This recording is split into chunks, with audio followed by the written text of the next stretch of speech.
Audio Jungle.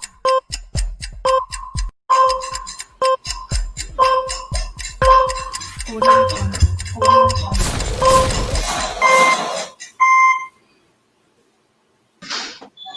Assalamu alaikum. Rahmatullahi wa barakatuh. Peace be upon everyone who's watching. My name is Bomer. I'm the host of the show. Welcome, Sister Katarina, the co-host, and Brother Muhammad. Assalamu alaikum to both of you. Assalamu alaikum. Alhamdulillah. Okay, so listen, we got a special guest backstage, Professor P.Z. Myers. Again, we're going to bring him on momentarily. We're going to make a couple of announcements before we go any further. I want to say, praise be to Allah. We seek His help and His forgiveness, and we seek refuge in Allah from the evil of our own souls and from our own bad deeds. Whom serve Allah guides, none can misguide, and whom serve Allah deems is led astray, no one can guide. I do bear witness there's no God other than Allah, and I bear witness that Muhammad sallallahu alaihi wasallam is His final servant and seal of all prophets. Verily, Allah commands us to act with justice and to treat others with kindness that we would treat our own families with, and He forbids evils which pertain to ourselves and evils which may affect others. And He prohibits revolts against lawful authority. Allah warns us about being unmindful. So remember Allah, and He too will remember you. Call on Him, and He will respond to your call. For surely the divine remembrance of Allah is the highest of virtues. Alhamdulillah. Bismillah ar-Rahman ar-Rahim. Okay, so listen, before we go any further, I do want to make mention of the debate we have coming up tomorrow at 6 p.m. Central Standard Time, 7 p.m. Eastern Standard Time. Brother Ziad Karam and Stephen Atkins, they're going to be debating where and how did Jesus claim to be God. And so that'll be once again tomorrow evening at 6 p.m. Central Standard Time, 7 p.m. Eastern Standard Time. And I did, as usual, I posted into the chat. I posted the link for the Change for Change Foundation. If you'd like to donate to help have a water well built, to get a water wells built in areas in the world where water is scarce, please click on the link. Any small amount will help the Change for Change Foundation, one of our sponsors in trying to get these water wells built, inshallah, God willing. So I'd like to welcome everyone. Assalamu alaikum to everyone, Muslim and non-Muslim alike. Welcome to the show if you've never been here before. This is a platform where we do discuss Islam and issues related to Islam. And Sister Katarina, before we go any further, just tell us quickly about the Quran Initiative, and then we'll bring in the special guest. Yes. So the Qur'an Initiative is a project that we're doing here in Houston. Well, not only in Houston, hopefully, but we are purchasing big boxes of Qur'ans. Each box contains 52 Qur'ans, costs $104. You can see on your screen. Which comes down to basically $2 per Quran. Any dollar amount or cent amount that you can donate, we would be grateful to have. The donations will be used to purchase Qurans or boxes of Qurans. And these Qurans, we will physically, Brother Kenny and I in Houston, physically, because we both live in Houston, will physically take these Qurans and distribute them to hotels where many of you may be familiar that there are Bibles located in the desk of hotels. We plan to go and physically place the. This is for participating hotels. I wanted to add, for participating hotels, we plan to get permission, beforehand to do this. So for complying hotels, we plan to place a copy of the Clear Quran, the English translation of the Clear Quran, in the drawer, so that someone who opens the drawer will find a copy of the Quran there. All right. When the coronavirus situation gets better, then we're more favorable, then we can get back into street dawah again. That's right. Yeah. Yeah, so I posted the link. Actually, I'm going to post the link into the chat. Actually, I already did. Alhamdulillah, I forgot I already did it. So if you'd like to make a donation and support the show, or donate to the Dawah Fund to help purchase these Qurans, feel free to click on the Patreon link or the GoFundMe link.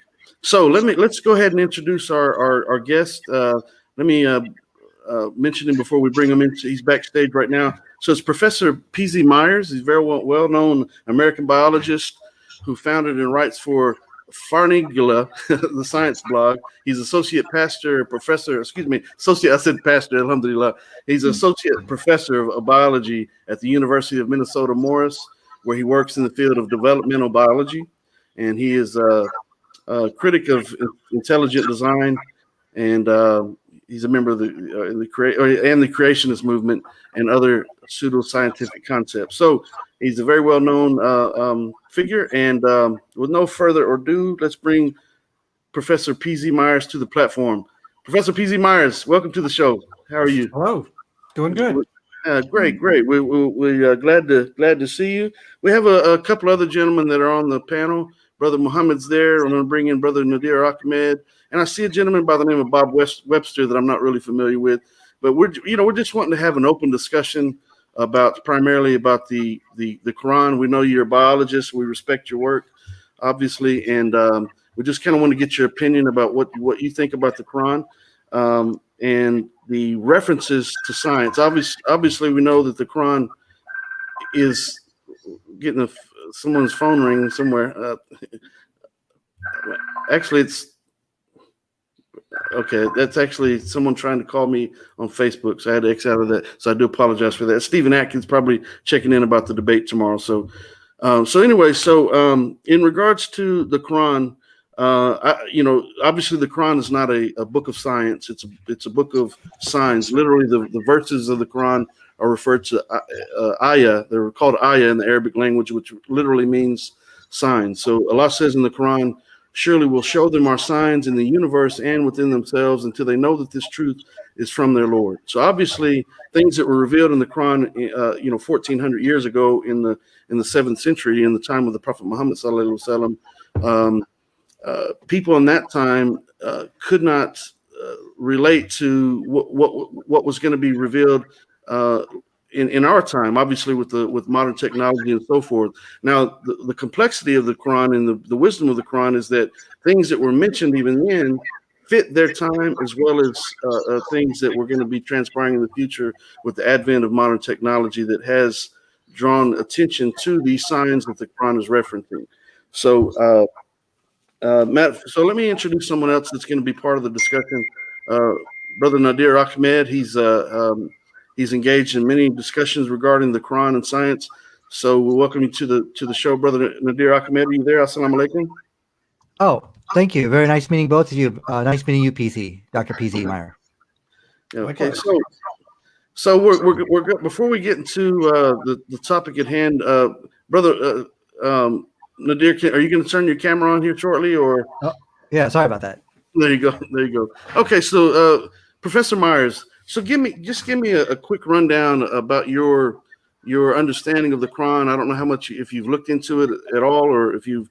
I know you've addressed some points in the past, but I just kind of want to get give you a chance to talk about your understanding of the Quran, and we'll proceed from there. Sure. I am not a student of the Quran, so I have been introduced to some of the sections of the text because people have claimed that they are compatible or support certain ideas in my field of research. And that's about the limits of it. What I've seen of the Quran in this very limited, very narrow context is that no, not really. It's as you said earlier, it is not a science textbook. No. And it would be a terrible mistake to try to interpret it as anything trying to make a scientific description of how embryology works. Yeah.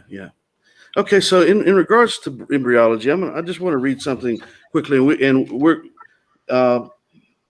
before we get into embryology, I just want to make it clear that we're just trying to have a general discussion, and we do realize that the Quran is giving statements which are can be a bit ambiguous in some places. Matter of fact, there's a surah of the Quran, a chapter of the Quran, chapter 3, verse 7, that says that there's some verses of the Quran that are clear, and they're the foundation of the book, such as our Creator is one, referring to our Creator as one, and so forth. So there's some clear statements. There's other statements that are a bit ambiguous that you have to do some study on. You have to do some research. And in regards to that research, I'm sure you're familiar with the name Professor Keith Moore, which is, I'm sure this always comes up in these discussions. But I want to make mention of a couple of things. Not only Professor Keith Moore, but there's also a biologist here in Houston, and his name is Jolie Simpson, and he was the chairman of the Department of Obstetrics and Gynecology at the Baylor College of Medicine here in Houston.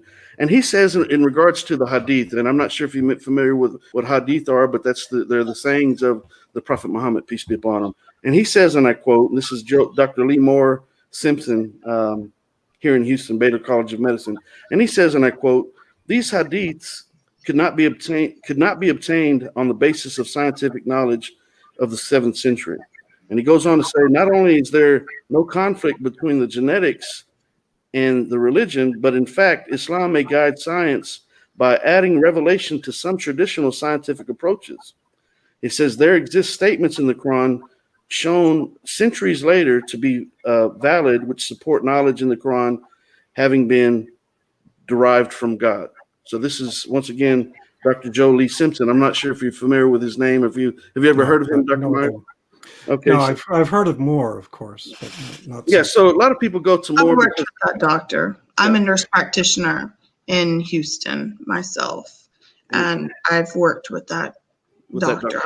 Yeah. So a lot of people that when they talk about this issue, they go to Dr. Keith Moore because at one time he was obviously he was the author of the book or co-author of the book, The Developing Human. And he was once the chairman of the Department of Anatomy with the University of Toronto. And he actually won the JCB Grant Award from the Canadian Association of Anatomists. And this occurred after attending the 7th Medical Conference in Dammam, Saudi Arabia. And he says in regards to the Quran, he says, and I quote, it's been a great pleasure for me to clarify statements in the Quran about human development. And it is clear to me that the statements must have come to Muhammad from God, rather, because all this knowledge was not discovered until many centuries later. And so it's kind of a similar statement to Joe Simpson, Dr. Joe Simpson. But so he goes on to say, this proves to me that Muhammad must have been a messenger of God, end of quote. And he has another statement that he makes,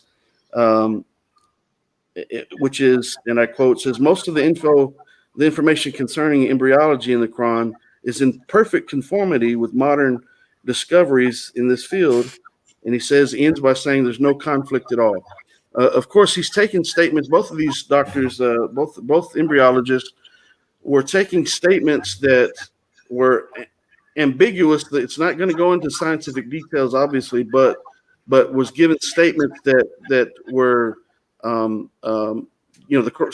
that the Quran was giving information that just simply could not be known in the 7th century. So, go ahead, Mr. Myers. Well, okay. So, yeah, I strongly disagree with those comments because it's not a science book. Yes, it's not a science book.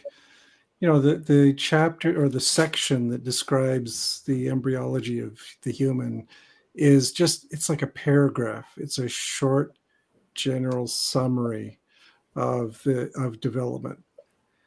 And it's nothing unusual. It is what anyone in the 7th century who was well informed about what we knew about science at the time, who was familiar with Aristotle and Galen, would say about development. So there's no radical, surprising, revolutionary insights anywhere in the Quran, at least as far as embryology. I haven't read enough. Maybe there's great, glorious things elsewhere, but the embryology is conventional and it's a little bit simplistic.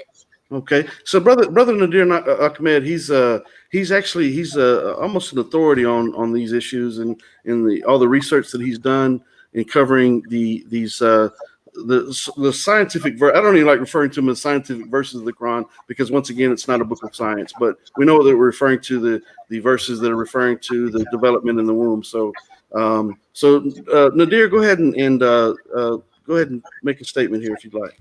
Sure. Yeah. And I was mentioning to Kenny that, before we even go to embryology, why not talk about what atheists and Muslims can agree on and things which, obviously embryology is a very complicated subject, but there are things which I think an atheist can look at the Quran and can say, you know what, I like that. That's a good point.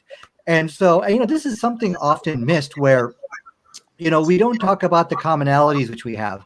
So I actually made like a couple of points, which I think an atheist can look at this and say, you know what? Okay, well, that's a good point, and I like that. So I'm going to share my desktop here real quick, if I may. Sure. Yeah. And actually, you know what? This is what started my journey to Islam, by the way. Mm-hmm. Just throw application window. Okay. Well, so basically, one of the points, there was a recent study done on actually fetal alcohol syndrome.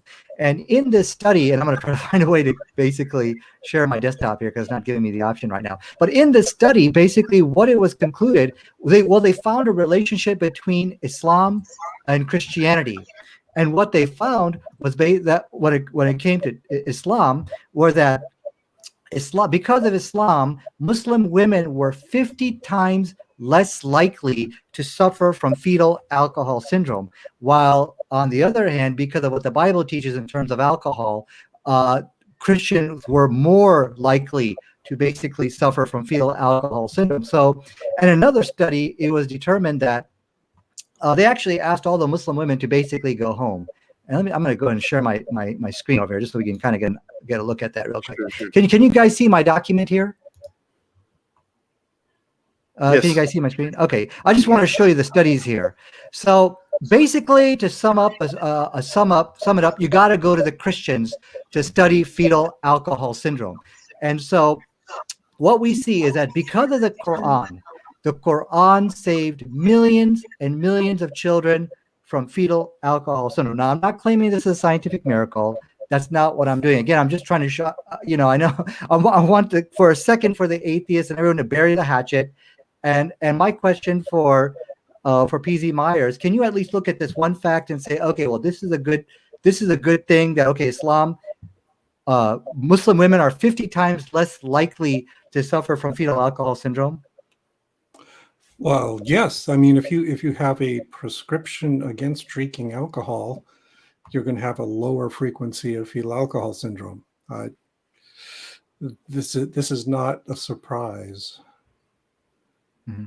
Well, yeah. So, like I said, the issue here is not to basically prove that this is a Qur'an Science miracle, but there are issues where the point which I want to raise here is that one of the things we do notice about Islam is that it alleviates the needless suffering of man. So basically coming out, we now know from science, just coming out and saying, okay, go and have some beer, like what we see inside the Bible. You could drink some alcohol, don't get drunk. That's not the right answer.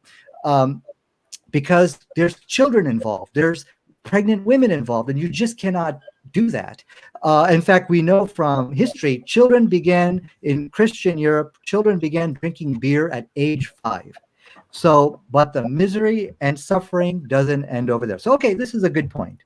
So I also wanted to bring up another point, which I think you'll also find, you could also kind of nod your head and say, okay, well, that's also another good point as well. So another thing which we find inside the Bible was the rulings of, right here, the blood on the bed sheets. This is a virginity test. This is found inside the book of Deuteronomy, chapter 22, verse 17, where it says, and they shall spread the garments of the before the elders. And basically, if there's no proof of the woman's virginity can be found, she'll be stoned to death. So this tradition has even, kind of carried down into Christian society, where, now women have to go through this. But here's a problem. We now know from science today, there are women who don't have hymens, who are not going to bleed on the bedsheet. We know that there's people that the hymen can get ruptured in horseback riding. We know that there are women who have been sexually abused. So to put these girls through a virginity test is cruel and unusual punishment for a sexually abused victim. However, when we go to the Quran, what we see is that in the Quran, there is no virginity test. In fact, the Hadith of Prophet Muhammad sallallahu alaihi wasallam abolishes the practice. It says, the most wicked among the people in the eyes of Allah on the day of judgment is a man who goes to his wife and she comes to him and then he divulges her secret, like holding up the bed. She say, hey, look over here, which is the tradition in Christian Armenia because of what the Bible teaches. So my question for PZ Myers, could this be another head nod? Okay, yeah, I like this teaching of no virginity test in Islam. Well, but of course, Islam does make a big deal about virginity, even if there is no virginity test. But yes, I would agree that that this is not something, that this Christian teaching is not something I agree with. But then I am an atheist. I disagree with almost all of Christianity. So You're setting up easy things to knock down here, as far as I'm concerned. Yeah, again, all I'm doing is building a bridge, a commonality between Islam and the atheists. And there's things they can look in there and see that and say, okay, well, I like that teaching, and we now know at least one of the intentions behind Muhammad is to alleviate the suffering. So now we saw that he saved millions of children from FAS. And not only that, but also there's many groups of people who just can't have any alcohol, like American Indians and Eskimos and others than them. And I don't know why, but the rates of alcoholism is so much more in them. So there's one more thing I wanted to show, which you could probably nod your head and say, okay, well, I like that teaching. And that is divorce in the case of adultery only. So the Bible in Matthew chapter 5, verse 31 says, pretty much you can only get a divorce if you committed adultery or, in death. And because of that, you'll find 90% of Christians will practice that. But there is like a 10% who will practice that. And you have people like Dr. Michael Brown, who becomes like the enforcer of Matthew 5:31, and basically enforces that you must live single. So if you're a 16-year-old girl, you got divorced, that's it. Unless it's for adultery and or death, there's no other option. So this has a horrific trickle-down effect, because the Bible endorses single motherhood for divorce, and there are a lot of women who do that. I actually met a couple. But now the Quran abolishes this practice inside chapter 66, verse 5. It says, perhaps his Lord, if he divorced you, would substitute for him wives better than you. Now, who are these wives? Submitting to Allah, believing, devoutly obedient, repenting, worshiping, and traveling, and previously married, and virgins. So the Quran says yes. And in chapter 60 of verse divorce, it abolishes Matthew chapter 5, verse 31. So that's my final point. So I guess, could we get a head nod from you and say, okay, well, yeah, this is a better teaching?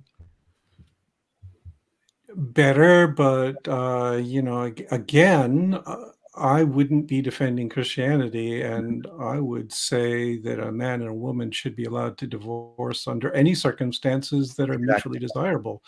So, and that it shouldn't interfere with forming a relationship with anyone afterwards. So, sure, I'll go along with that. Okay, so there's a commonality between us. And so, and this is what my point here is. What we now know, at least this one passage over here, this one instance, is that the Prophet of Islam was clearly abolishing some of the needless practices of the Bible, which causes misery and suffering. And I think even an atheist and even many Christians can even look at that and say, okay, well, that's good. So I guess we're ready to talk about embryology. Did you wanted to say a couple of things on that, PZ? Oh, you were breaking up there. What was he was asking if you would like to comment on the embryology. I'd mentioned what Dr. Keith Moore and Dr. Jolie Simpson had mentioned in regards to their reading the Quran and seeing the parallels and things that they demonstrated. Both of them mentioned that there's no way that someone in the 7th century could have known these things. Matter of fact, before we get into that, I want to mention just quickly, because it's another scientist, Dr. Durga Rao, and he was a marine biologist, and he says, and I quote, scientists, and he's obviously a marine geologist, rather, not biologist, a marine geologist, and he says, and I quote, scientists have only been able to confirm with the help of modern equipment that there is darkness in the depths of the ocean. And he says 1,400 years ago, a normal human could not explain this phenomenon in so much detail. Thus, the information must have come from a supernatural source. So this is the third professor that has made a declaration. Of course, this is a different field of study, obviously, but this is 3 professors that have stated that they believe, based on their reading the Quran and seeing things that surely were mentioned in the Quran that could not have been known to the people in the desert at that time in the 7th century. and they all agree that it must have come from a higher source, and they all refer to obviously our Creator. So we're getting feedback from someone. So if someone's watching on the panel, I think maybe Mr. Webster, if you're watching on YouTube or Facebook, please cancel those feeds out and just deal with us here in the platform. Otherwise, we'll get feedback. So Professor Myers, I'm just curious as to what your maybe you haven't seen all the works by these two other professors in embryology. But just kind of curious. Well, obviously, I'm really familiar with Keith Moore's work. I mean, Okay. he's extremely Well, yeah, influential. his book, I think, matter of fact, the third edition of his book, the 1982 edition, is still in circulation in universities all over the world as as one of the textbooks. Yeah, he wrote several textbooks that are Yeah. still in use in nursing schools and medical schools. Yes. But I would disagree most vehemently with him that nothing in the Quran is unusual, exceptional, or something that could not have been known already. Well, you mentioned Galen and Aristotle earlier, and I know you've heard the argument before. It's which it's a valid argument. It would have to imply that if the Prophet, peace be upon him, who could not read or write, if he got information from Galen or Aristotle, how would he have done so? Because there were no Arabic text at that time. A matter of fact, until the Quran was written, there was no Arabic text. It was a matter of fact, the Arabs in that time were they were known for memorizing poetry and so forth, and there were just no text. 98% of the people there could not read nor write. So there would be no way that he would be able to access this material. But even if he had access to this material, it would imply that he must have extracted the things that were in agreement with science and rejected those things that weren't. But even Aristotle and Galen, there were mistakes made in their work. I mean, they did a lot of theories, hypotheses. Yes. I think Galen in particular, he believed that the human being was ejaculated, a miniature version of the human being was in the semen of the in the semen, and it was that would have been Hippocrates. Yes. Yeah. Yeah. So there were definitely errors in Aristotle and Galen. But the thing is that the way that Muhammad avoided making those same errors was with his remarkable brevity. He doesn't go into any of the details that, for instance, Aristotle went into. If you read, The Generation of Animals by Aristotle, it goes on at quite a length, discussing a great many topics in detail, discussing experiments and observations. And of course, when you do that, you're going to make lots and lots of mistakes. So there's errors riddled throughout. Yeah. But the core ideas that Aristotle came up with, his ideas of epigenesis and the idea that there's a sequential production of stages in the embryo, that's 4th century BC stuff. It's been there for quite a while. Galen, of course, is 2nd century AD, and he's got the same ideas in there. There is nothing in the Quran that contradicts the ideas of Galen and Aristotle. Okay, well, that's an interesting point. And I'm so sorry I didn't mean to interrupt you. I'm so sorry about that. But that's an interesting point, because what we're trying to do here is we're trying to find those things that are actually that are agreeing with science. Obviously, the Quran's not going to give all the detail and so forth, but I think what you just mentioned is these things that we find they're parallels. So the Quran's not contradicting what's being stated. So are you saying that you believe that what the Prophet, peace be upon him, got is consistent with what Galen and Aristotle were revealing at that time?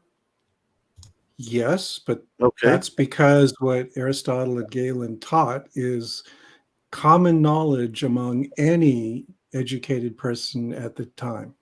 Okay, so if that's the case, would you agree that the Quran would be consistent? If that's the case, the Quran is consistent with science in these particular things which is why Dr. Moore and Dr. Simpson would have made the statements that they made. Not quite. I mean, I would say that it is true that what's in the Quran is consistent with what was known in the 7th century throughout Europe. Okay. But what I would disagree with him, what I disagree with Moore on, is the idea that this was somehow beyond what anyone could have known in the 7th century. Because this is all stuff that was published and circulating everywhere.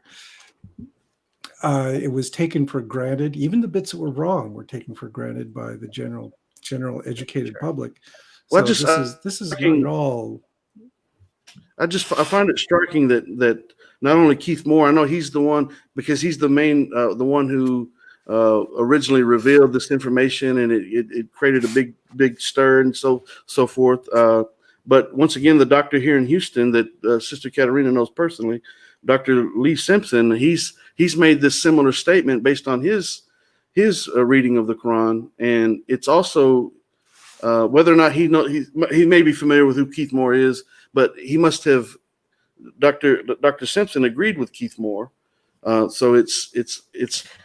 I'm just curious as to. Yeah. Well, could we do this? Could we just show him like some real evidence that he could at least look at? Sure. And maybe he's just not. As he was mentioning, he may not be so well versed in the scientific miracles of the Quran. I know you did have a talk with Hamza Zortis and I believe Adnan. Oh, I forgot his. I just forgot his last name. But and I understand maybe you were not convinced. And see, the thing is with embryology, it's very hard to convince somebody about that because it's just so complicated. But there are more simple things. Now, one of the things I wanted to show you, I'm going to share my desktop over here, if I may. Let me share. Okay, here we go. So there are things which the Quran actually did correct, which is from Aristotle and other than them. So one of the things which they talked about is how the gender was determined. So can you guys see my desktop over here? Let me. There you go. Is that better? Yes. There we go. As you know, with your scientist, P.Z. Meyer, what determines the male and the female? Well, basically, it's the daddy sperm, as we can see over here. The daddy sperm determines whether a baby will be a boy or a girl. Now, here's what the ancients had to say about that. Aristotle said that the male is characterized by an abundance of superior element of fire, whereas a female has an abundance of water and is therefore rather cold. Now, Romans and Hippocrates said male offsprings come from the right side of the male and the female from the left side. Now, of course, this is all wrong, as we all know. Even some Muslims commented on it. They said it has no natural cause. And so the list goes on. In fact, in the Talmud, it says, if the woman emits her semen first, she bears a male child. Now, the question is, the Quran also talked about this. Does it just parrot what the ancient says? Let's take a look. The Quran states inside chapter 53, verse 45, and it's he who created the two mates, the male and the female, from a sperm drop when it is emitted. And this is exactly what we know from science. Now, here's what my point here is. And this is something which a lot of people get confused on. Just because you see something which agrees with modern science, that doesn't mean it's automatically a scientific miracle. There could be many reasons for that. In fact, I make an acronym. We got to call the cops when you see something like that. And what the COPS stands for is that it's just an acronym. This could be a coincidence. It could be something obvious, could be plagiarism, or maybe Prophet Muhammad sallallahu alaihi wasallam was a scientist. Obvious doesn't fit here. Plagiarism doesn't fit here. Scientist doesn't fit here. The only thing we could say is maybe this is a kind of coincidence. He meant to talk about something else, but he just used a choice of words which does match up with modern science. Did you have something to say? Did you want to just comment on that, PZ? Well, yeah, because what you're glossing over is that the statements in the Quran are extremely general and brief. and it's not hard to get something roughly correct. I mean, it's like I could say that, oh, the way a car works is that the motor makes the wheels go round, and I would be correct in the most broadest sense of the word, but you wouldn't be able to say that I have in-depth knowledge of auto mechanics. Sure, sure. So what it sounds like you're saying, what you're saying is that the Quran is actually agreeing with the science. So there's no contradiction there. Assalamu alaikum. No. Bear with me 1 second, Brother Ibn Anwar. So if the Quran is not, it's obviously not contradicting the science. It sounded like that you was in agreement with what was stated. And obviously we know that it's not a book of science, so it's not going into vast detail. But do you agree that the Quran is actually consistent with what you find in the science in regards to the issue? I think you're trying too hard to squeeze an agreement out of me, because I disagree. Well, hold on. Can I jump in real quick?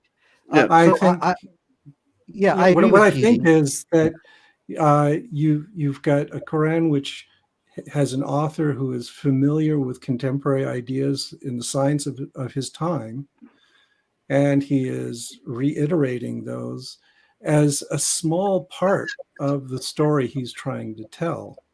That Right. he's Might I not chime in? writing. Yeah, he's not writing a book about. Bear with me, he's Brother not- Ibn Anwar. He's not writing a book about developmental biology. He's writing a book about, social mores and ethical rules and religious beliefs and all these things that were important to him. So when he gets a few hits in very broadly general statements, that says nothing about how authoritative he is about science. Just Well, let me take 10 seconds. Let me take 10 seconds. Okay, go ahead, Lemon. Nadir. Okay, I just want to take 10 seconds. Okay. I agree with what PZ is saying. What he's basically saying is that this could be an accidental agreement with modern science, which is exactly what I was pointing out. This falls under the category of coincidence, an unexpected agreement. So let's move on to the next point. And it's hypothetically possible, but we will rule out coincidence later on. Go ahead. Wait, I would not say it's just simple coincidence. Not at all. Because what Muhammad was doing is building upon a scholarly history that goes back, like 1,100 years, right? Where they've got all this stuff where people have made observations and experiment, and they've accumulated this body of knowledge. And one of your choices there was plagiarism, and I would disagree vehemently with the idea that it's plagiarism. It's just awareness of the science of the day. How? This was Wait a second. The science of the day was all wrong, as we can see from the screen. no, it wasn't all wrong. Okay. There were significant parts of Aristotle and Galen that were correct. There were on gender things that got wrong. determination. On gender Hey, determination. Who Might said I that? ask? Hold on, Brother Ibn Anwar. Who said that it came from the sperm? Which person said that?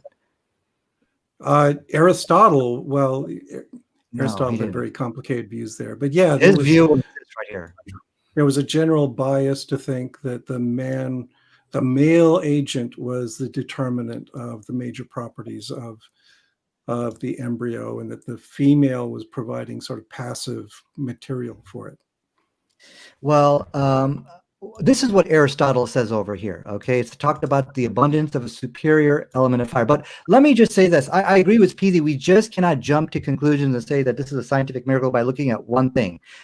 These are all hypothetical possibilities which Peasy is bringing up. Let's entertain them. Maybe there was some source out there which described it. So my point is this: look, all what you're saying, I agree with you. These are all hypothetical possibilities. But the question is, for really our job is, can we rule out coincidence? So I believe we can, if we can just go to the next verse, which agrees with modern science. And I'll be very quick on this. So here is chapter 16, verse 68. Now this talks about the bee, and it talked about the fee, and it says, and the bee, and it says, and take and count how many scientifically correct statements you'll find in this one condensed verse. It says, take the inhabitants in the mountains and in the trees. Now, the bee here is actually female, and that is right. It is the female bee which does that. Number one. Then eat of all the fruits.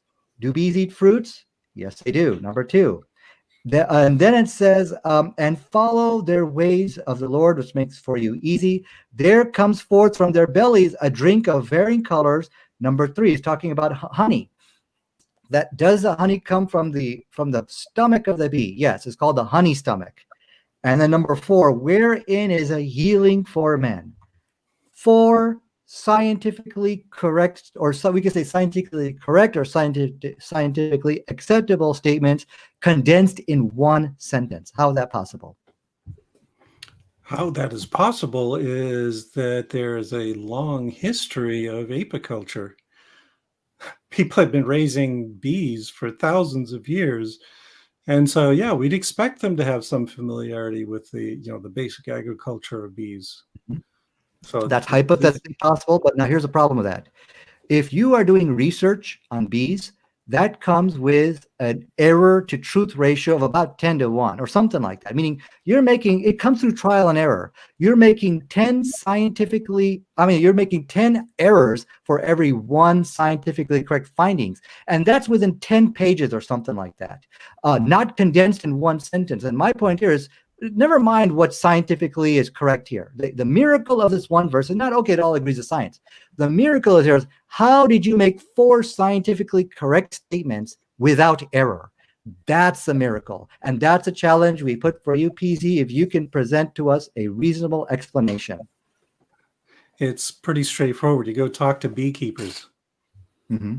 Yes.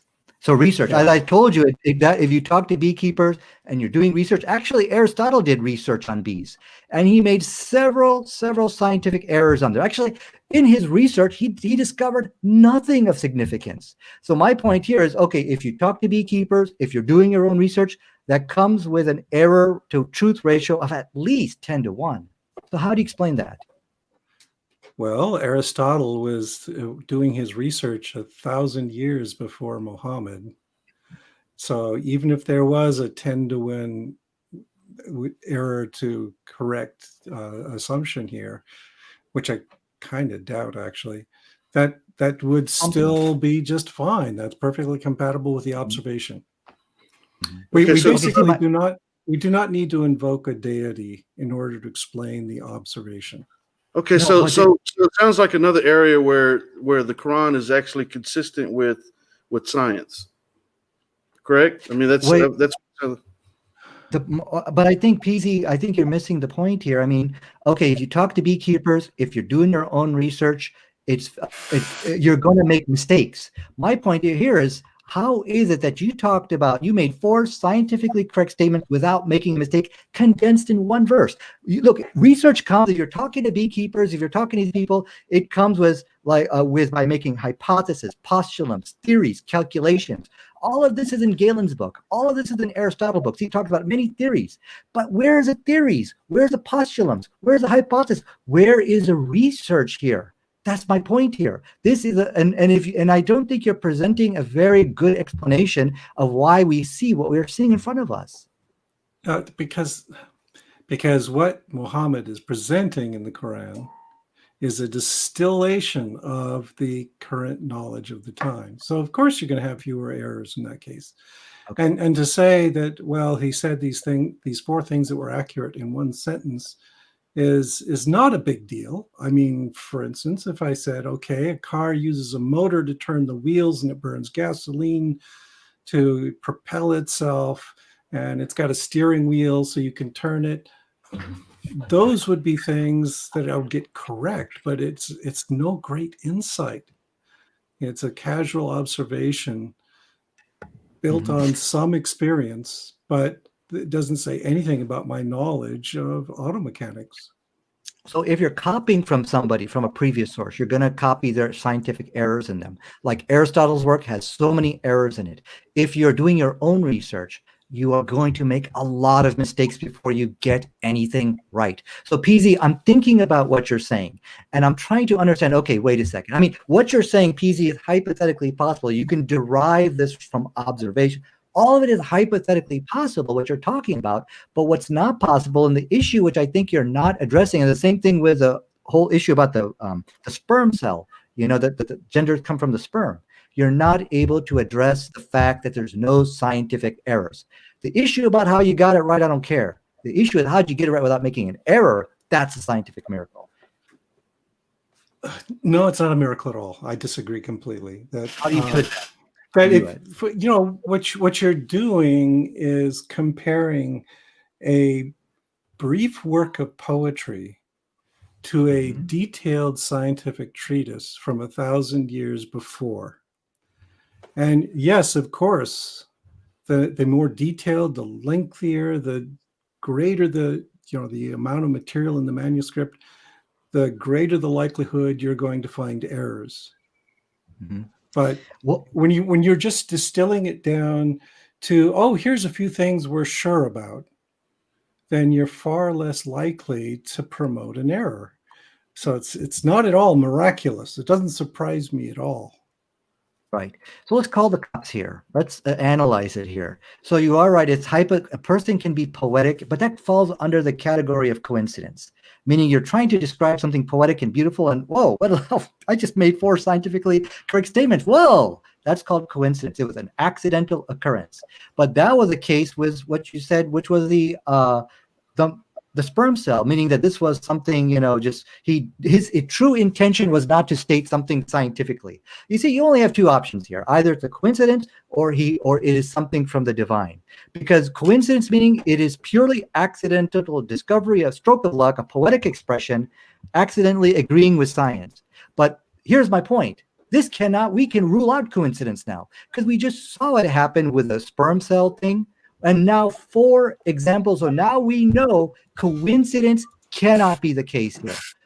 Plagiarism, no, because none of this knowledge existed in the past. And if you're doing that, you're going to be copying their scientific errors. And if you're just observing nature, you're going to make a ton of scientific errors. It's not going to be condensed. And that's a miracle here. I mean, if this was 4 statements in like 10 pages, okay, I can kind of see that, but not condensed in 1 verse. That's what's so, we're like, whoa, what is this? And I don't think and I think I would ask for you to ponder over this, P.Z. Meyer. No, I find the argument ludicrous that, now it would be easy to make a number of accurate statements about scientific phenomena that might occasionally have errors in them. And the shorter the comment we make, the more certain we are of the material we're saying, the less likely you'll include an error in that statement. And I would say that's all we've got here. And I would also say that you've set up some false dichotomies here, because it's not between plagiarism and coincidence. What we have here is clearly an example of the promotion of the informed knowledge of the day. It's neither coincidence nor plagiarism. And to try and force it into those 2 bins and then say, because it doesn't fit neither of those, it's a miracle, is kind of missing the point. It's just common, ordinary knowledge. Yeah. But see, that I think what you're missing here, and I've explained to you a couple of times, is the informed knowledge of the day. This stuff was not informed knowledge of the day. Even today, in my last debate, they didn't know that bees eat fruit. 99.9% of people don't even know that. But anyways, if you are copying from the informed knowledge of those people, then you are going to be making all kinds of scientific blunders and errors, because the knowledge is all tainted with errors. And I think, this is something which I would ask for you to please ponder over and see, how is this possible? Because this is something I think you're not understanding here. And so the explanations you give, it just doesn't really make a lot of sense. So first you save millions of children from fetal alcohol syndrome. Then you correct 3 scientific errors of the Bible, and there's more. Then you give 4 scientifically correct statements about the bee, and then you give another scientifically correct statement, and you're saying all this can be informed knowledge of the day? Am I hearing you correctly? Yeah, because nothing that you stated was in defiance of the extant knowledge in the 7th century. This is what the educated populace thought. So Okay, to cite this as somehow a miracle. Well, let me ask a quick question. Professor Myers, when the embryo is in the womb, would you agree that it's protected by three layers? Is that an accurate way to describe it? Is it protected by three layers within the No. womb? It's not. No. So Can I ask something? go ahead, Brother Ibn Anwar, but I'd like for him to address Yeah. the question that I asked him. So, in regards to the embryo being within the embryonic sac, and then within the womb itself, and so forth, and then the epidermis and so forth, do you agree that it would be in a protected state in three stages? No, I would say that's kind of a gross oversimplification of the system. Okay, can you explain So it? a placental mammal has multiple membranes, and they're not as simple as layer 1, layer 2, layer 3 outside. Yeah. There's more than 3, and they're interacting with each other in complicated ways. They have a complicated topology. So and furthermore, the layers it's more than just protection. I'm talking about the I'm not an embryologist, but by no means. Yeah. But I'm saying the embryonic sac itself. So and then Which embryonic sac? well, how many are there? There's 3 or 4 at least. There's 3. Now that's a fine example of selective use of the information. Well, is there 3? There's 3. There's more than that. I mean, there's more than 3 embryonic sacs. I'm trying to picture and enumerate all the layers that are in there. I mean, there's multiple placental layers. There's the allantois. There's the placenta itself. There's stuff all over the place in there. Okay. Well, So if we go back to the earlier examples, what this is a fine example of grossly simplifying and then suggesting, well, there's layers, and I would agree with you. There's layers, lots of layers. The point being that no one would know about these layers in the 7th century. Yes, they would. And as a matter of fact, the Quran also mentions, and I believe this is Surah 96, in regards to the stages of development. I think you mentioned the stages of development earlier. But it says in particular, it says that it is we who created you in the womb of your mothers, and one act of creation after another, referring to the stages of development within the womb itself. And then it goes on to say, in 3 veils of darkness. And so I've got some research here. I'll bring it up here in a minute. I just wanted to get your initial response to it. But we'll see that here in a moment that the embryologists that I'm going to mention, they're going to state quite clearly that this is absolutely consistent with what we find in the womb. So we'll get to that in a minute. I want to go to Brother Ibn Anwar. He's been dying to ask a question. Yeah, it's just a simple question. Hello there, Professor. It's good to be able to speak to you. My question is quite simple. Do you believe that the embryonic stages, the chronological articulation of it in the Quran, is that corresponds to how Aristotle put it? Is it the chronological stage it development? corresponds very well with Galen's ideas, with his 4 stages of development. Aristotle wasn't that specific about number of stages, so you'd say that the Quranic, the chronology that the Quran gives of the embryonic development mirrors word for word what Galen said? Chronologically. Word for word, I don't know. since I don't read Arabic and I don't read Latin, but in general, yes, that there is a correspondence between, Galen starts off with a drop of semen and goes through sort of an amorphous stage, and then a stage that's got its rough shape, and things like that. And again, we're giving everyone involved the benefit of the doubt because they're all using very vague generalities. So it's like, sure, it corresponds, but so what? It doesn't have the detail I expect of modern embryology. Well, it's not modern embryology. That's the whole point. This is 7th century. Exactly, it is illiterate man out in the desert. So he didn't have to have access to modern technology to have that information. I agree. It's standard 7th century science. But you know what? If I may just say something about embryology, as I mentioned to you, Kenny, I would like to just kind of stay away from embryology because it's a very complicated subject, and and there are some issues which I think we are not considering there if we looked into it. But I want to just go back to a statement which you said, PZ, and I want to assure you, you said that all the knowledge about the bee, about the male being the person who determines the gender, you said this was educated populace. The educated populace believed this. I would like to inform you that I've looked into this, and that's not true.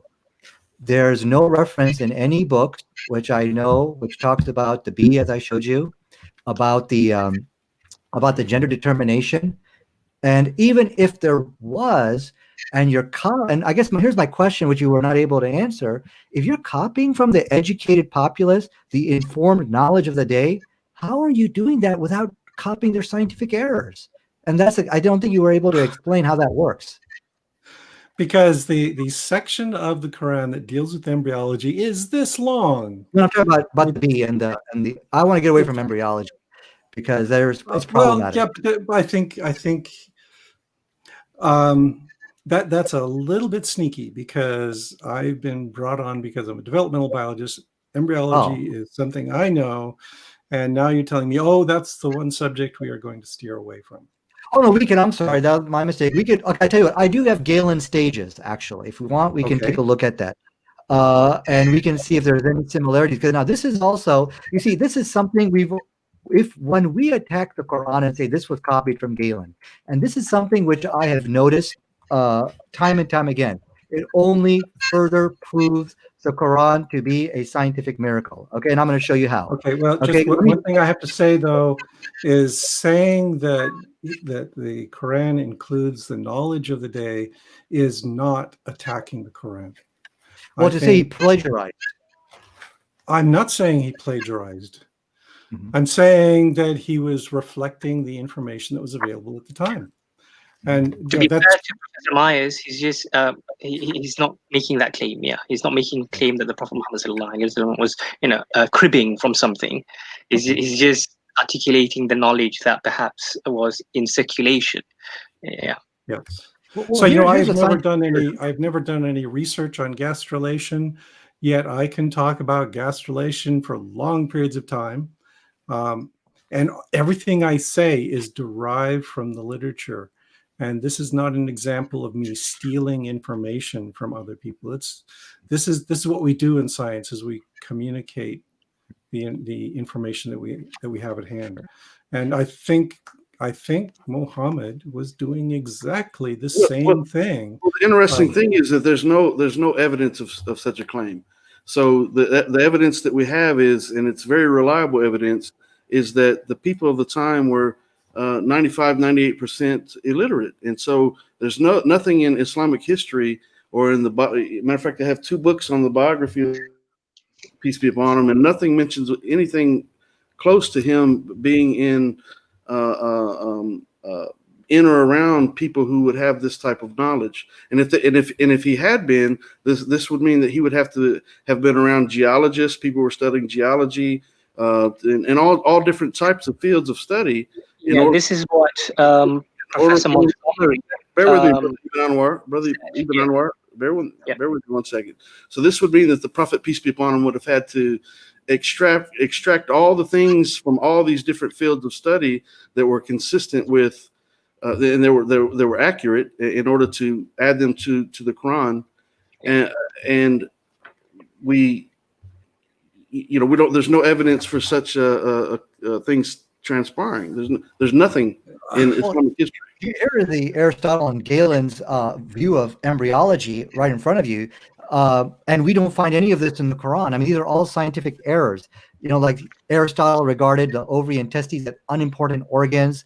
They believe that that the fetus is a mixture of sperm and menstrual fluid, and none of this stuff is in the Quran. So how could someone borrow from them? And we don't find any of their scientific errors.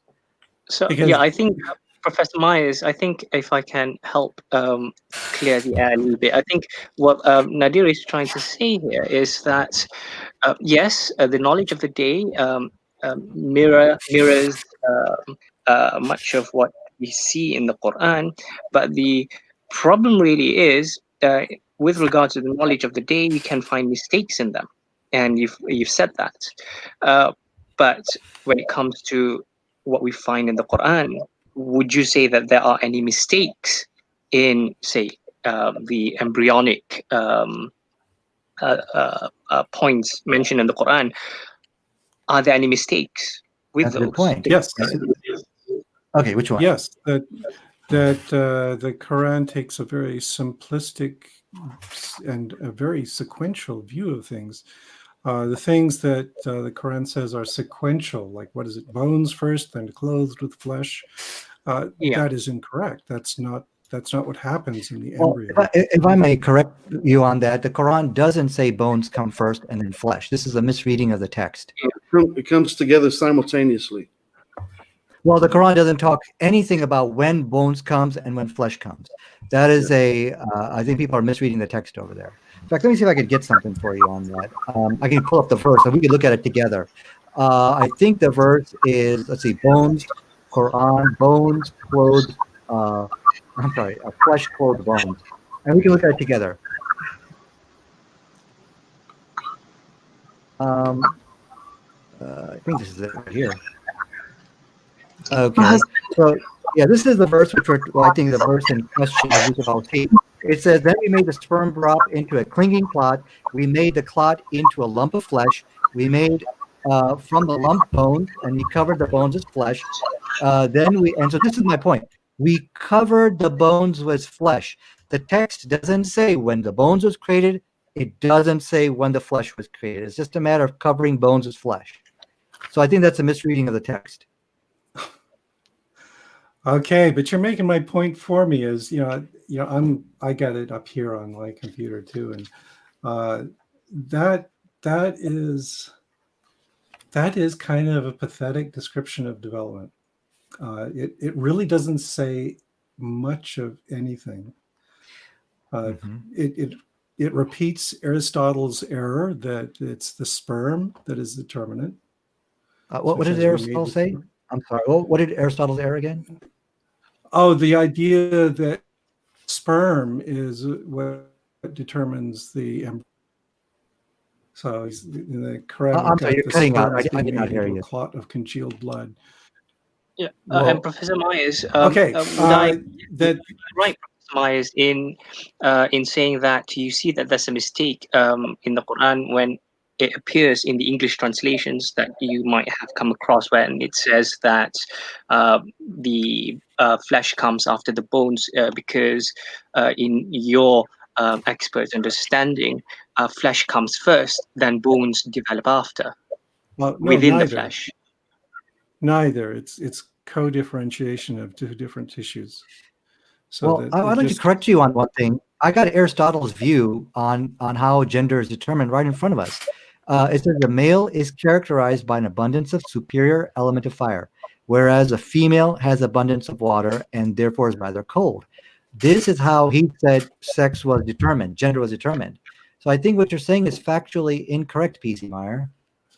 No, if you are taking a little tiny fragment out of The Generation of Animals, the big book that Aristotle wrote on the subject. In that book, he explores multiple possible mechanisms for how sex is determined. In fact, in a lot of ways, that book is kind of obsessed with sex and how it's formed and what its role is and all these sorts of things. And yeah, he's got multiple ideas in there, but the primary idea that got passed along is the key distinction between what determines the embryo versus, what is the mechanism. And the general idea from Aristotle is that the sperm is the determinant. Mm-hmm. That, to use modern terminology, we'd say that the sperm carries the information to this passive flesh provided by the female that is then shaped into the embryo. Okay. And let's see if we can find a reference. I was quoting for you a research paper on it. So he said Aristotle, sperm determines gender. It would be somewhere, right? It's more fundamental than that. Okay, so here's a research paper, and it's confirming exactly what I said. Aristotle, who collected and dissected embryos, claimed that sex was determined by the heat of the male partner during intercourse. Heat of the male partner, not the sperm. So I think you might have mistaken that, PZ. No, I am not searching through the internet, extracting little fragments that fit my hypothesis. I've actually read The Generation of Animals. And it's much more complicated than that. But you're saying he actually said the word sperm. Are you saying that he actually said that? Well, yes. I did research this, and all my research pretty much, these are research papers you can see online, and they're all saying something. Galen does use the word spermatos, which is the Greek word for sperm. Maybe you're getting confused between the two. Maybe I don't think I'm the one confused here. How are all these people getting it wrong? Maybe I should ask that question.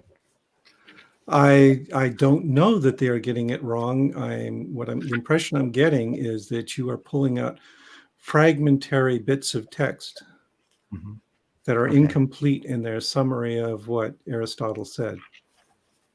Yeah. Okay. So here's the deal. Aristotle said a lot of things, and he speculated a great deal about the mechanisms that generate sex and about the differences between the sexes in reproduction. And much of it was wrong. Some of it was right. Much of it was also empirically determined. Okay, he was doing experiments and observations. Let's go along with it. Let's say that... and I think Aristotle did use the word sperm also, because he talks about semen, right? The word would be spermatos for that, which is, of course, the word sperm, Yeah, what he believed was it was a sperm from the male and sperm from the female, and then he gave some... I'll have to look it up real quick, but let's just go along with it, okay? So let's say Aristotle did say sperm. Okay, fine, but that's a scientifically correct statement. So my question is, how do you copy from Aristotle, as we saw all the scientific error Aristotle did make? How do you copy or borrow from the people at that time and not screw it up? That's what I think is the question which needs to be answered here. And do you have an explanation on that? Yes, because there is a core of Aristotle's ideas that were correct and that have stood the test of time. In particular, Aristotle's idea of epigenesis, of progressive differentiation, which is basically all that Muhammad is using in his description of embryology, is that one concept. So Aristotle got it right. Muhammad borrows from him or from the intelligentsia of the day. And so it's not surprising that he got it right. He was using the ideas of an excellent scholar that had been studied for centuries before him and came to a reasonable conclusion. Okay. There were also other ideas that Aristotle expressed that did not hold up very well, did not stand the test of time. And Muhammad wisely chose not to use those as key little features in his text. Oh, But but now So that's begging the question: how did he wisely choose? yeah, how would he even that's know to choose that versus not, to add it versus to do away with it? I mean, that's Because the no evidence of that. consensus of the, I wouldn't call them scientists, but scholars of the day was that, this Which progressive ones? development was correct. Which scholars are you referring to? walk us through the process. Like, okay, so Aristotle's book is filled with all these errors, like he believed that the upper body is formed before the lower body, but then he has this wisdom and he's talking to other people, and these people are guiding Muhammad on to pick out the scientific errors from the book. Is that what you're saying? How to filter through that and just pick out the right No, thing? I am saying that there's a great deal of detail in Aristotle's book that was incorrect. And Muhammad is not presenting a detailed analysis of the scientific evidence for Aristotle's views. He's just digesting everything down to a simple story. In this case, that development proceeds progressively, that there's a sequence of things that occur in development to produce the embryo. So you are making That's so it. you are not That's You're just saying it was a really basic. summary of all of the research which was done at that time, is what you're saying. No, I'm saying he was. So what I'm saying is that the Quran is a very general book about human behavior, human lives, theology, all those things, and that it includes a few fragments of the story from the scientific community of the time. Okay, do you agree that those fragments are consistent with modern science? No. Okay, let's go to the three stages, the three layers that I mentioned earlier. You're familiar with the amnion membrane, correct? Correct. Yes. Okay, in the chorionic membrane. Yes. The And the allantois, the placenta, these. Yeah, and the decidua membrane. The what? The decidua. Decidua. Yeah, decidua. Decidua. Yes. Yes. Okay, the membrane. Okay, so some scholars have interpreted these three veils, or these three membranes, as the three veils. You just named more than three. Huh? Well, You just listed more than three. I just what? You listed more than three. No, I only mentioned three. I said the amnion membrane, the chorionic membrane, and the decidua. And the allantois. I didn't mention any that membrane. You didn't mention it, but it's one of the major membranes of the embryo. Okay, well, so based on what we have here, the Quran mentions he creates you in the wombs of your mothers in stages, one after another. So obviously we know the stages of development. Okay, so that's consistent with science, one after another, in three veils of darkness, thus indicating the continuation of the embryonic development, obviously in the womb, in changing from one stage to another, as we discussed. So once again, embryologists have confirmed that the fetus is surrounded during the stages of development with three membranes. Okay, this is modern science. So once again, embryologists have confirmed that the fetus is surrounded during the stages of development with three membranes. The amnion. Where are you getting this from? Well, I'll give it to you. Dr. Beverly Kramer and another gentleman, I forget his name right now, but Dr. Beverly Kramer. So stating that the amnion membrane, which contains a fluid encompassing the fetus to make it in a state of swoon, thus protecting it from trauma that the uterus encounters, and facilitates the fetus movement for reposition smoothly during the labor. Then also the chorionic membrane, the decidua. And once again, some scholars have interpreted these as the three veils of darkness, with the amniotic membrane surrounding the uterus, the wall of the uterus, and the abdomen wall. Okay, and but this is trickery. No, it's not trickery. Yes, it is, because what you're doing is you're being selective. You're counting the membranes until you get to 3, and then you say, aha, Muhammad was right.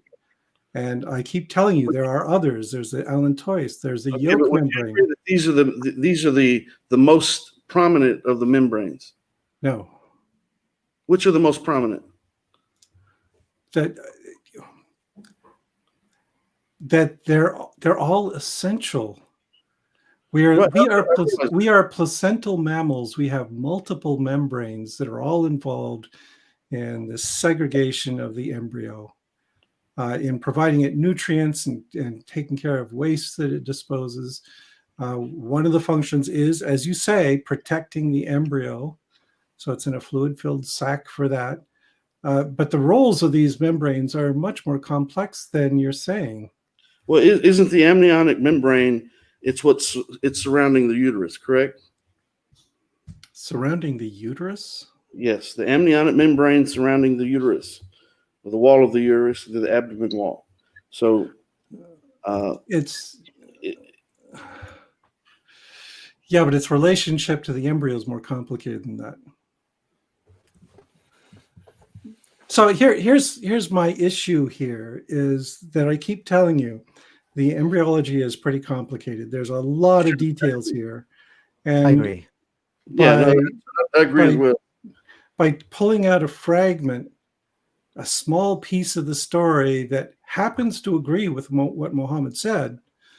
Well, that's the point. The point that we're trying to deduce is that is what the Quran's stating, even if it's a small portion of what obviously the larger science is going to say. Is it consistent with what science is telling us?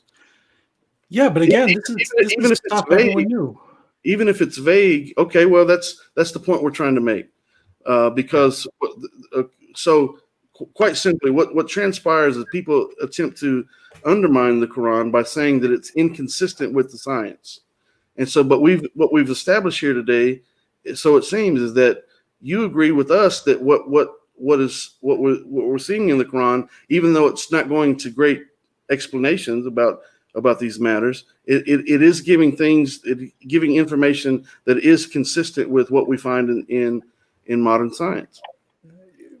But that's a trivial point. Well, PZ, the thing that's what I'm saying. Well, it's okay. Let me just say something. The thing which I am like really, really confused and baffled by some of the things you're saying. You're saying, okay, well, like for example, 4 scientifically correct statements on the bee, and go on, yeah. I think he froze on us. Or Aristotle had all this, and I did research this, and I did not find any reference for that. And you're just seeing that you're just, Brother Nadir, you might want to start over because you froze up on us. I'm sorry about that. Okay. Yeah. So my question for you is, you said, like for example, the bee issue, that this was a knowledge of the time. Can you show me some evidence to back up your claim? Because I did research, I didn't find anything. My claim of what? Which specific claim are you talking about? I am saying that, for instance, here's a great example. You were telling me that the Quran says that bees eat fruit, which is nonsensical. No, they don't. They eat pollen. Okay, so bees don't eat fruit. Can we then agree that the Quran was wrong about something? Can you guys hear me? Now we can. Hello. Hello. Go ahead. Oh, can you get? Okay, I'm sorry. I just cut out over there. Well, now you bring up a good point. Let's challenge that. Let's find out if bees eat fruit. Bees eat fruit. And there you go. We find many references from science stating, yes, bees do eat fruit. And as you mentioned, just go to the beekeeper and you can see this taking place right here. We even got video of it. Here is a video of a honeybee eating fruit. So let me correct you, Dr. Meyer. In fact, you bring up a great point. This is scientific knowledge which 99.9% of people don't know. Yet the Quran mentioned it inside inside the book. And so my point here is this was not common knowledge of the day. And I just wish you would just correct. Why do you keep saying that? But I disagree. Yeah. Can you show me? This is But of common course, practical knowledge among beekeepers. is an embryologist, is not a melitologist, right? But Professor Myers, would you agree that you would be mistaken in saying in restricting the food of the bees to only pollen if it can be shown nectar, yes. that nectar, if it can be shown that they have actually eaten or feasted on plums and grapes and things like that? Although you can come with a response that if they did, then there is a good possibility that the person reporting it would have actually observed that. That is something that is observable. That would be a possible response. But to simply say that this is wrong, if it is true, then of course, yeah. Fundamentally, what I am saying about the Quran is not necessarily that it's wrong, but it's oversimplified. That it doesn't have any practical knowledge that improves our understanding of the universe beyond what practical applied workers in the field had already determined. Mm-hmm. Well, but can you correct yourself on bees not eating fruit? I would, well, it's sort of. It's again more complicated than that. That primarily what bees are eating is the nectar and the pollen. But yeah, sure, I would be totally unsurprised if they also consume other things on the way. Okay. All right. So my point here, we go back. There are four. Let's say not scientifically correct. Let's just say scientifically acceptable statements. But can you also? You said this stuff was the knowledge of the time. This is what the common people believed, or some reference. Do you know for a fact that the four facts were actually honey was known at the time? But what about the other three? Was that known? Like with a female bee who leaves the hive and goes out in the mountains, was that known? That well, Aristotle talked about it. He did, and I didn't. He didn't say the female bee. He believed bees didn't have any gender. He said they were sexless. Yes. Yes.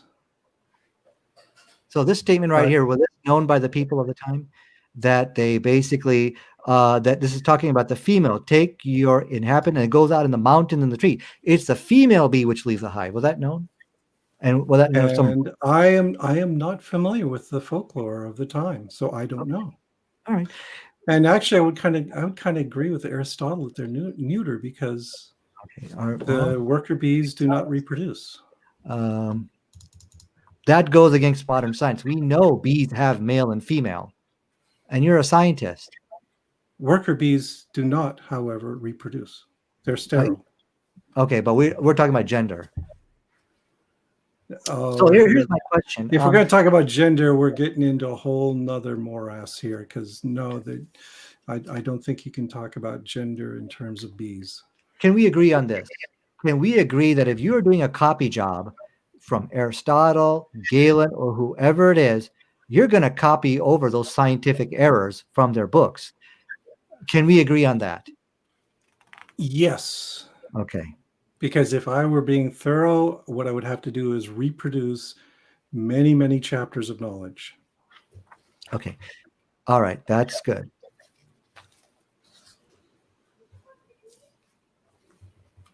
All right. Looks like we do have some agreement. And as I want to just repeat, there are good things which atheists can like about the Quran. For example, that it saved millions of children from FAS, fetal alcohol syndrome. It abolished the virginity test, abolished the divorce laws. And so we do have a common ground which we can at least build upon, even though we have disagreements. And I would not have disagreed with that at the beginning. So thus far we've covered embryology and something a little bit on bees. In your view, in either of these, is there anything that is glaringly unscientific as per the Quran? This is a very weird thing to ask me, because, as I said at the beginning, the Quran is not a science textbook. And I would agree with you on that. But insofar that it gives general descriptions, we like, of things in nature, like was it embryology and bees, is there anything unscientific with regards to those? Let's see how to put this, because I feel like you're trying to trap me into No. the Quran, the scientific source, and I would disagree strongly with that. That I would say that, okay, Walt Whitman's Leaves of Grass then is a scientific treatise, and I would say, well, there's nothing in that book of poetry that contradicts in any blatant way science, but that doesn't make it a work of science. Of course, I actually do not believe that the Quran is a work of science. I don't think any Muslim actually believes that. Some Muslims might have that impression, but we wouldn't say that the Quran is a science textbook on science, on the natural sciences. Yeah. Well, yes. I would say that the Quran has teaches about a lot of different things, and as we did see in the case of the bee, that looks like something coming out straight out of a textbook of science. And so the intent behind that verse is not just tadabbur, but it is stating science. When it said that the bees eat fruit, that was a falsibility test, and we just confirmed that was right. So there is a teaching of science in the Quran, but it's scattered, and we can't say it doesn't teach science at all, because it is there a little bit. Yeah. No, it is one sentence. Okay. Yeah. As you said, it is one sentence. You can't simply extract a sentence and say, well, this is science, because that's not how science works. Science is a process and a procedure. It's not a body of knowledge. And to say that, okay, this book has a fragment that corresponds with another body of knowledge does not make it at all scientific. Yeah. It's once again, the verses of the Quran are referred to as ayah, signs. They're not science, but signs. But what these signs are pointing to is the study of the science. So it's a couple of ways you can look at it here. So it's by no means is anyone implying that it's a book of science, and this is specifically what these verses are referring to. But we do see signs within the science that are, from what I gather from this conversation, you agree that it's consistent with what we find in science. But only because it's simple. Okay, great. But as long as the thing is, as long as it's not contradicting the science. That's why we wanted to bring you on as a biologist. And the main thing is that it's not contradicting the science. Okay, but my point is that having the occasional agreement with observation and experiment does not imply that there is divine information there. Well, that's a different topic. Yeah, that's a different subject. But would you agree, as a scientist, looking at the history of science, that the Quran is a very important book in that, unlike any other religious book, like the Bible, for example, it spurred generations of scientists that laid the foundation for modern science? Would you at least agree to that, historically speaking? In part, this puts me in the awkward situation where I have to defend Christianity a little bit, because Christianity did some of that too. That science is the product of human endeavor, and it's not the product of religion. The Bible came about, at least the New Testament, the 27 books, around the 3rd century with Athanasius. Are you familiar with? Could you name perhaps one notable scientist within the first few centuries after the canonization of the New Testament that contributed anything significant to the body of science? You're a Christian scientist. No, again, I'm not defending Christianity. Yeah, but But because then, you said that Christianity led to scientific endeavor. So yes. my question would be: is there a single Christian within the early centuries of Christianity after the canonization of the Christian Bible, which happened at the time of Athanasius, about 3rd century, right, or rather 4th So the century? only way you can make this argument is by narrowing the range of allowable times, because what I would then say is, okay, that's fine. I agree that early Christianity was characterized by zealotry and dogma, and that it later progressed. Yeah.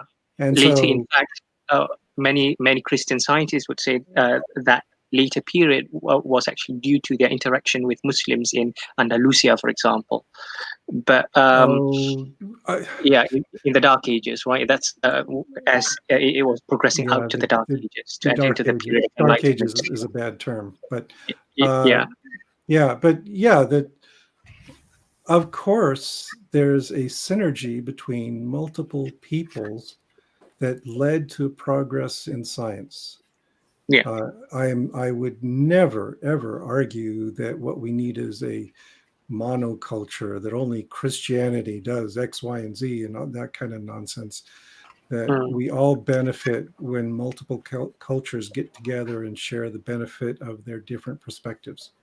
No doubt about that. A question for you, PC. Okay, so we saw earlier the great things Islam did, like for example, it saved millions of children from fetal alcohol syndrome, as a research did.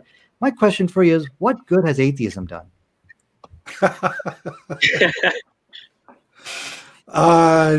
Many of the great scientists of the 20th and 21st century are atheists.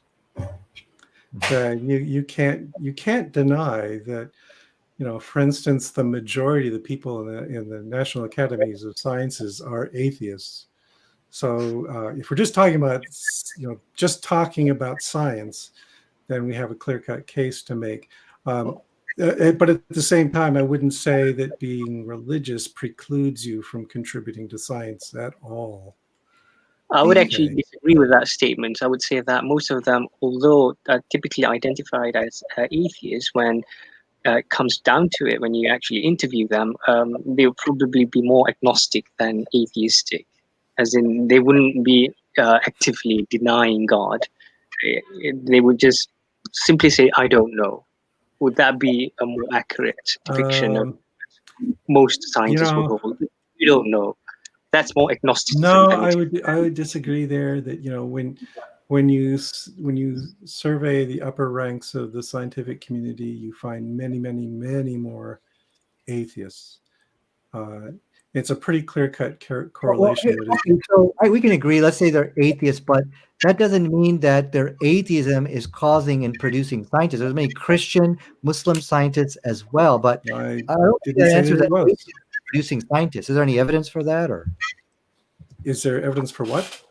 That atheists, I guess that doesn't answer the question. What good is there in atheism? Because I mean, sure, there's atheist scientists, but there's also Muslims and Christian scientists as well. Yes, but that doesn't tell me what good atheism has done for the world. Atheism is a conclusion from the evidence. Mm-hmm. So if you were expecting me to unveil some grand presupposition of atheism that contributes to the well-being of the world, I would say that no, that's not there. Well, we have that in our religion. Here, let me show you. We can look at our religion and say Islam has changed the world for the better. This is called the Great Islamic Golden Age of Science. Let me just read to you what the historians say, that the biological sciences of the Arabic Islamic world underwent a remarkable development during the 8th and 13th century. A flowering knowledge of intellect and later spread out through Europe and greatly influenced both medical practices and education.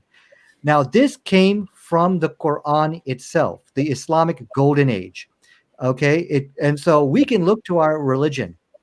I just want to give you one last quote here from a historian. One major factor of the Islamic Empire enjoyed such a blossoming of thought that comes from Islam itself. Somewhat usually, many parts of the Islamic holy texts place value on education and scientific discovery, regardless of the information's origin. So we can look at our religion and we can see, wow, Islam has brought so much good into the world.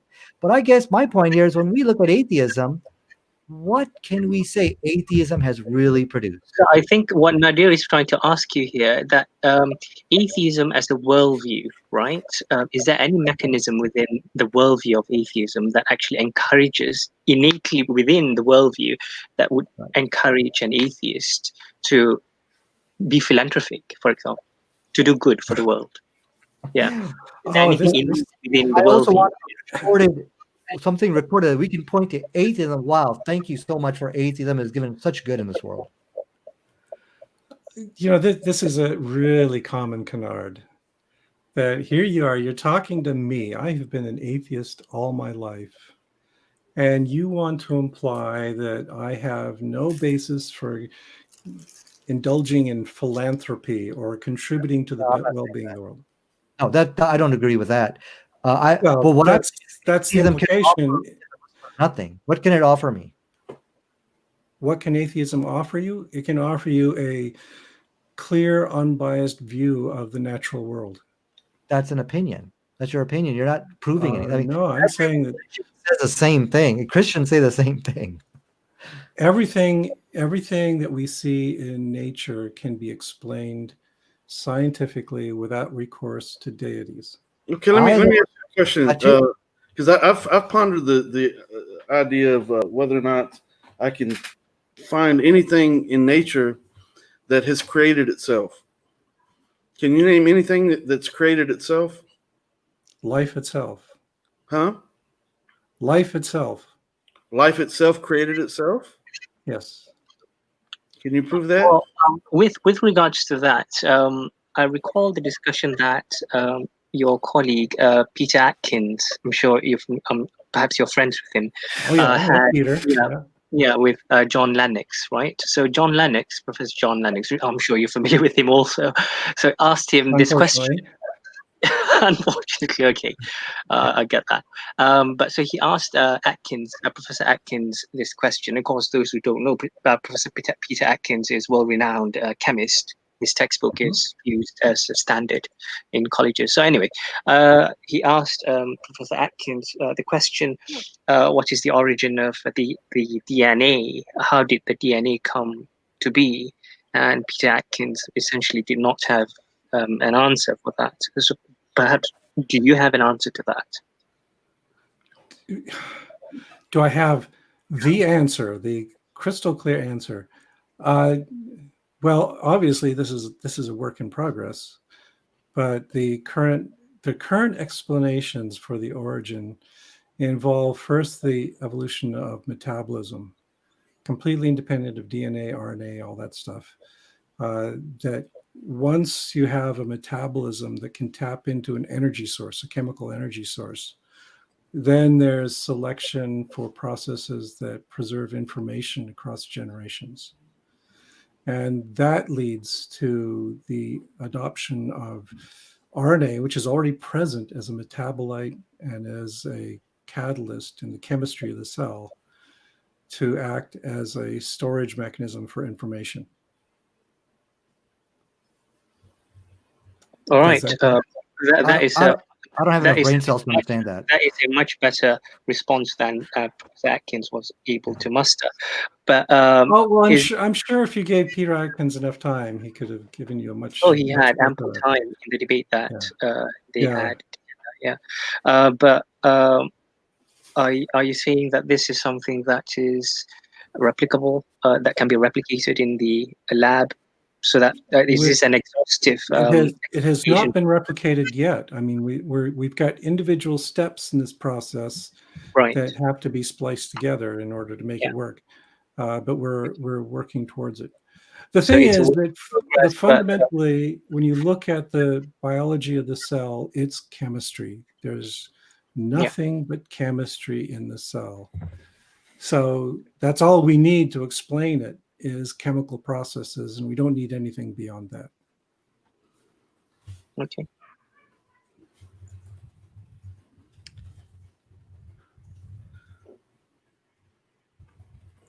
Okay. So, Professor Myers, I want to ask you a question. And I don't mean to put you on the spot by this, but I'm just kind of curious as to what your stance is on this now. In the past, you were asked, why do you hate Muslims? I don't think you hate Muslims personally. I don't think you haven't acted with us as though you have any type of hatred whatsoever. You've been very kind. You're acting like a gentleman, as a matter of fact. And I thank you for that, and thank you for coming today. But what do you think about Islam overall? Because in your response to that question, why do you hate Muslims? You said, I don't hate Muslims, I hate Islam. So I'm just curious, do you still feel that way, or is it just something you didn't really mean, you just said it? No, I'm a scientist and an educator, and I put a very high priority on education, knowledge, learning, and all that stuff. And yes, you can tell me, and I will agree that there's a strong Islamic tradition supporting education and learning, okay? But the core tenets of Islam are not in accordance with the universe. And they contradict the way the world works. What tenets are you referring to? Well, the core one of the existence of a deity. Okay, well, excluding the idea of an afterlife. Well, okay, we realize you don't believe in those things, but I'm talking about just the way of life itself. And has Islam in some way affected you personally to the point where you would develop a hatred for Islam itself? This is an abstract hatred, okay? It's saying that this is a way of thinking and a way of life that are incompatible with the way I think and live. And so in what regard? If you don't mind me asking. Are you saying just from an atheist and a belief in a creator versus a disbelief from that aspect? That's part of it, yeah. By hate, because you seem hesitant to reiterate that strong word here that you might have used before. Because, well, yeah, I hesitate because I don't want to imply that my goal is extermination. When you used the word hate back then, whenever that was, did you mean hate as in something that you disagree with simply, or something that you actually disdain?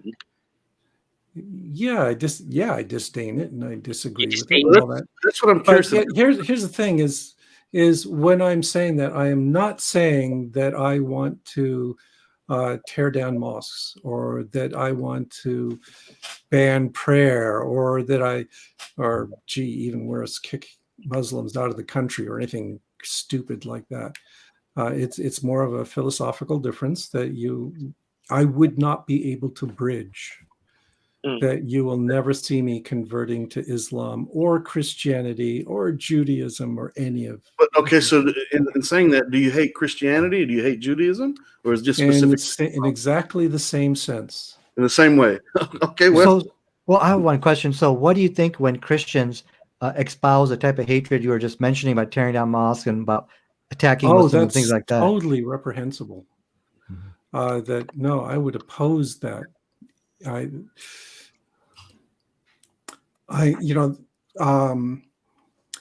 For instance, I was out demonstrating in the Somali part of Minneapolis, where you may have heard we've had a number of right-wing crazies come through and claim that they're trying to impose Sharia law, and that our representatives who are Muslim are just evil and bad. You're saying the right wingers were making those claims. That's what you're saying? Yeah. Yes. And I was there opposing those. And I will continue to oppose that kind of view. Professor Meyer, you said that you would never catch me converting to Islam or Christianity or Judaism, but never say never. You recall what's his name? Your colleague as well passed away now, Anthony Flew, right? I mean, I think he was more verbal in his attacks against theism than you have been, and yet at the end, before the end, he converted essentially to theism. Yeah, but then, you got to take into. Are you suggesting that I might become senile and then I'll become Well, Muslim? that is the accusation that people leveled against Professor Yeah. Flu. But in the interview, there was a lot of evidence that he was but in the slipping interview, mentally, yeah, in the and interview, he was also abused by somebody who was supposed to be his caretaker. So there's a lot of ugly stuff in sure, the prison. any person reaching that age would experience forgetfulness and things like that. But in the interview that they conducted soon well, just before he passed away, right? It's available on YouTube. He seems quite lucid. He doesn't seem senile or someone suffering from Alzheimer's. Yeah, I don't think he had Alzheimer's. Yeah. I think he was just old and lonely and taken advantage of, which can happen to any of us. Sure. Yeah, but I would say that is not. I'm sure for you guys, that would not be appropriate grounds to spread your religion. Is to wait until somebody was weak and you could take advantage of them and you could impose the beliefs on them. No, of course You would rather have them come to this knowledge in the fullness of their awareness and senses, right? No, we leave that to God. God is the one that guides. But don't give us ideas.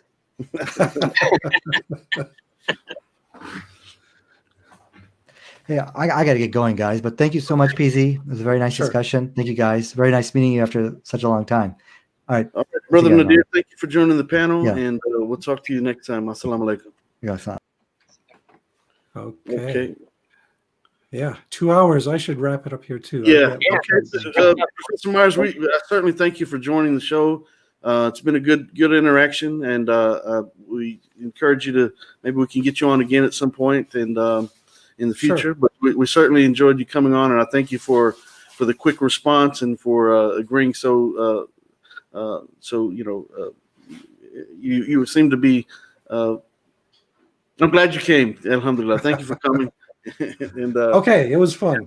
Okay. Yeah, and we do appreciate your work in the field. It is an important field for all of humanity, right? Biology. And we appreciate it absolutely, regardless of the fact that you hate religion. Thank you, Professor Myers. Yeah, I don't think you really. I don't think it's a true hatred for Islam. Not in a visceral, violent sense. I don't think so. Right. I was like, I want to give him the opportunity to clear that up, because I don't think that's what you were implying at all. Right. You seem to be quite a gentleman, and once again, I thank you for coming on. Okay. All right. Have a great evening. Later. All right. Have a good one. Bye. Whoops. Oh, okay. Let me add. It's actually brother, you've been on or off as well. Okay, so that was a good discussion. Alhamdulillah. Yeah. I'm happy with it. Yeah. He's a gentleman. Of course, he's not going to agree with everything that we're trying to. No. Of course not. He won't. But I actually learned a lot about both sides, because there was a like what both sides of that argument have to understand is that we do not claim that the Quran is a book of science. No, it's not a book of science at all. No, it is a book of signs to. It is a religious book of signs. It is, and we do not claim that it is a scientific manual, that is a scientific reference, that is a scientific, and then so they say that they get all like upset and up in arms that it's, they compare it to 2020, like science of 2020 and microscopic images, and come on, that's not the comparison that we are alleging. That's not the comparison that we are making. But I need to talk about something now that our guests have gone, now that our guests have left. I need to talk about something as the if I can have just a minute, as one of the hosts here of Consider This TV, I see some very deplorable behavior going on in the chat here. Katarina, you're breaking up on us for some reason. Okay, I'm not sure what's going on with her sound. She was breaking up. Brother Ibn Anwar, are you there? Yeah, I'm here. Okay, maybe it was my. She was breaking up on my end, so we'll see if she can fix her sound over there. But yeah, so the people in the chat, we need to be decent to one another and not be making rude comments in the chat. But yeah, it was nice having brother. I'm used to calling people brother all the time. Professor PZ Myers on. He was quite a gentleman, and I enjoyed the conversation with him. Yeah, so good conversation. Good conversation. Yeah. So okay, so let's stop it there, and I'm going to just remind everyone about the debate tomorrow. Brother Ziad was going to be debating Stephen Atkins tomorrow at 6 p.m. Central Standard Time, 7 p.m. Eastern Standard Time, on the topic, where and how did Jesus claim to be God? So looking forward to that. So be sure to tune in to that tomorrow evening. And I guess with that being said, I will leave you by saying Assalamu alaikum, rahmatullahi wa barakatuh. Peace be upon everyone who's been watching. And may Allah subhanahu wa ta'ala guide all of us and keep us on the straight path, inshallah. So, Inshallah. Brother Ibn Anwar, thank you for coming once again. And we'll see you next time. Assalamu alaikum, rahmatullahi wa barakatuh. Alaikum salam wa rahmatullah.